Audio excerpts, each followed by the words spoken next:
Hi friends, വീഡിയോയിലേക്ക് സ്വാഗതം. ഇന്ന് ഞാൻ അച്ചപ്പത്തിൻ്റെ ഒരു റെസിപ്പിയുമായിട്ടാണ് ഞാൻ നിങ്ങൾക്ക് മുന്നിൽ വന്നിരിക്കുന്നത്. ഇതിൽ നമുക്ക് വീട്ടിലേക്ക് ഉണ്ടാക്കാവുന്ന ഒരു അച്ചപ്പമാണ്. അരിപ്പൊടിയും കൊണ്ട് ഉണ്ടാക്കിയത്, മൈദമാവും കൊണ്ടല്ല, അരിപ്പൊടിയും കൊണ്ടാണ്. അപ്പോൾ നമുക്ക് ഇത് ഉണ്ടാക്കിയ ശേഷം ഇതുപോലെ ഒരു പാത്രത്തിൽ തണുക്കാതിരിക്കാൻ ഇതുപോലെ നമുക്ക് എടുത്തു വയ്ക്കാവുന്നതാണ്. അപ്പോൾ നല്ല സ്വാദിഷ്ടമായ അച്ചപ്പമാണ്. ഇതിൻ്റെ റെസിപ്പി നിങ്ങൾ വീഡിയോ മുഴുവനായി കാണുക, നിങ്ങൾക്ക് മനസ്സിലാവുന്നതായിരിക്കും. പച്ചരി കഴുകി പൊടിച്ചതാണ് നമ്മൾ ഉപയോഗിക്കുന്നത്. ബാക്കി ഉമ്മ പറയും. പിന്നെ 1 കിലോ പഞ്ചസാര, ചെറിയുള്ളി 2 ചെറുതായി അരിഞ്ഞത്, 1 ടീസ്പൂൺ നല്ല ജീരകം, 2 ടീസ്പൂൺ കരിഞ്ജീരകം, 2 ടീസ്പൂൺ എള്ള്, 4 മുട്ട,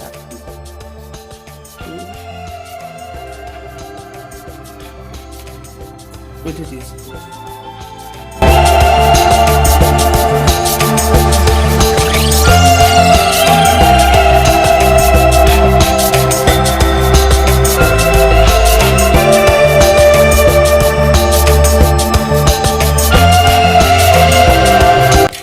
ഉള്ളി അരിഞ്ഞത്,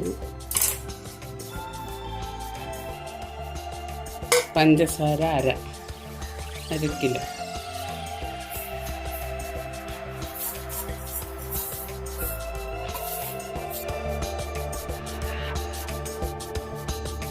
ഇത് 3 കൂടിയിട്ട് കഴുകിയിട്ട് കല്ലരിക്കുക. കല്ലുണ്ടാവും, പൊടിക്കല്ല്.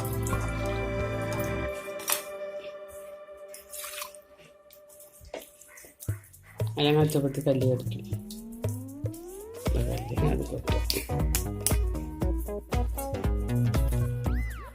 കല്ലാണ്.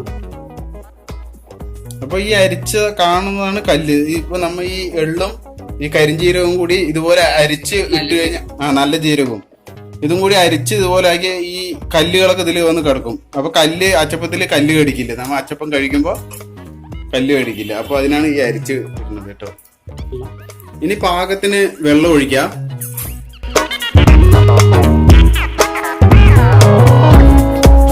ഇത് കൈകൊണ്ട് തന്നെ മിക്സ് ചെയ്യണം. എന്താ പറഞ്ഞ മുട്ടയൊക്കെ കലങ്ങി.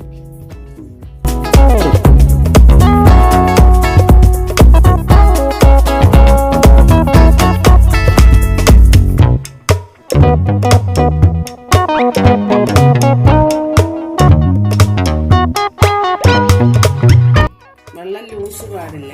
മാവ് കട്ടിയിലായിരിക്കും. ഇത്തിരി കട്ടി, കുറച്ച് കട്ടി, ഇഡ്ലി മാവിന്റെ കട്ടി. അപ്പൊ അത് എന്തിനാണത്? അത് അച്ചിൽ പിടിക്കുക. അപ്പൊ വെള്ളം പോലെയാണെങ്കിൽ അച്ചിൽ പിടിക്കില്ല എന്നാ പറയുന്നത്. അപ്പോ അതുപോലെ നല്ല കട്ടി, ഈ ഒരു കട്ടി, ഇഡ്ലി മാവിന്റെ കട്ടി, ഈ ഒരു കട്ടി ഉണ്ടെങ്കിലാണ് അച്ച് മുക്കുമ്പോ അച്ചിന്റെ എല്ലാ ഭാഗത്തും ഇത് പിടിക്കുകയുള്ളൂ. പാകത്തിന് ലൂസ്.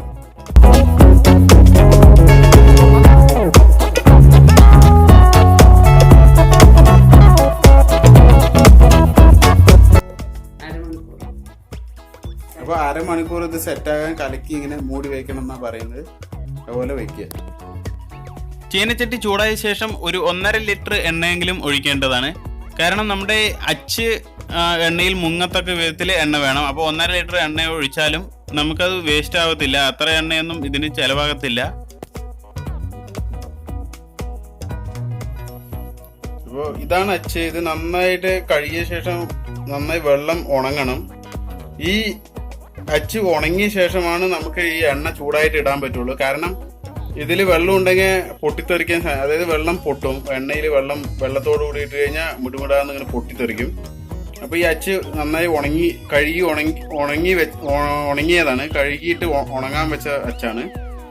അതിപ്പോൾ എണ്ണയിൽ മുക്കിയ ഇതുപോലെ ചൂടാകാൻ എണ്ണയിൽ ഇങ്ങനെ മുക്കി വെക്കേണ്ടതാണ്.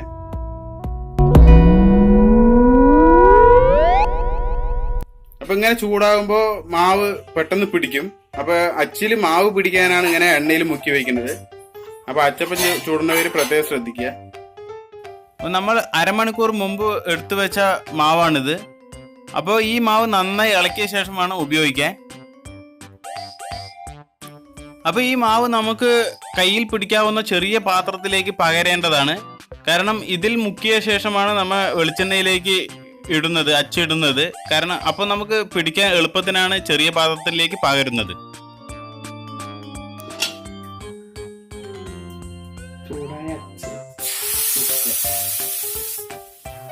നോക്കാൻ പാടില്ല.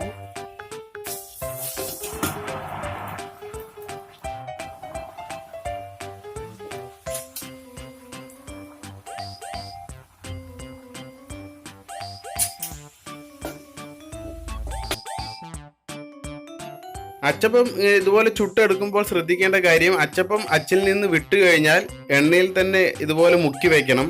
അച്ച് മുക്കി വെച്ച് കഴിഞ്ഞാൽ നമ്മൾ മാവിലേക്ക് ഇടുമ്പോൾ കറക്റ്റായി മാവ് പിടിക്കാനാണ് ഇങ്ങനെ എണ്ണയിൽ മുക്കി വയ്ക്കുന്നത്.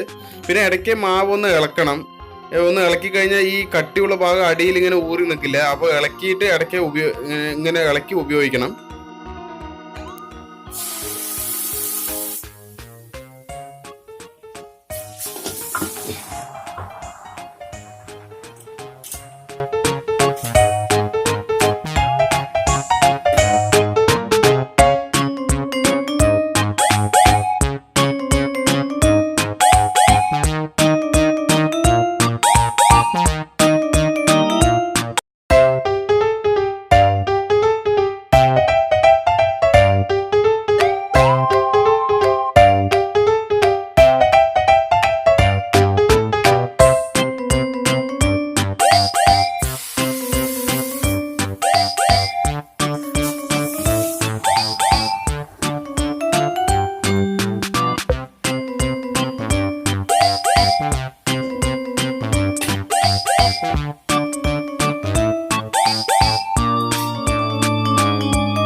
അപ്പോൾ ഫ്രണ്ട്സ്, നിങ്ങൾക്ക് ഇതുപോലെ നിങ്ങൾക്ക് ട്രൈ ചെയ്ത് നോക്കാവുന്നതാണ്. അപ്പോൾ നിങ്ങൾക്ക് ഈ വീഡിയോ ഇഷ്ടമായെന്ന് ഞാൻ വിചാരിക്കുന്നു. അപ്പോൾ എണ്ണയിലെല്ലാം പാചകം ചെയ്യുമ്പോൾ പ്രത്യേകം ശ്രദ്ധിക്കുക, തെറിക്കാതെ തുളുമ്പാതെയൊക്കെ ശ്രദ്ധിക്കുക. ഇതുപോലെ നമുക്ക് നല്ല സ്വാദിഷ്ടമായി വീട്ടിൽ തന്നെ തയ്യാറാക്കാം. കുട്ടികൾക്കെല്ലാം നല്ല രുചികരമായ അരിയും കൊണ്ടുണ്ടാക്കി വീട്ടിൽ തന്നെ പാചകം ചെയ്ത് കൊടുക്കാം. കടയിൽ നിന്നെല്ലാം വാങ്ങുമ്പോൾ മൈദമാവും അങ്ങനെയുള്ളതൊക്കെ ഉപയോഗിച്ചിട്ടാണ്. അപ്പോൾ നമുക്ക് അരിമാവ് കൊണ്ട് നല്ലൊരു അച്ചപ്പം ഇതുപോലെ ഉണ്ടാക്കിയിട്ട് കുട്ടികൾക്കെല്ലാം കൊടുക്കാം. ഇത് സ്റ്റോർ ചെയ്ത് വെക്കാം. നല്ലൊരു പ്ലാസ്റ്റിക് പാത്രം അല്ലെങ്കിൽ ഇരുമ്പിൻ്റെ നല്ല ഡബ്ബയൊക്കെ സ്റ്റോർ ചെയ്യാം. Okay friends, thank you for watching. Thank you. Okay, ജയ് ഹിന്ദ്.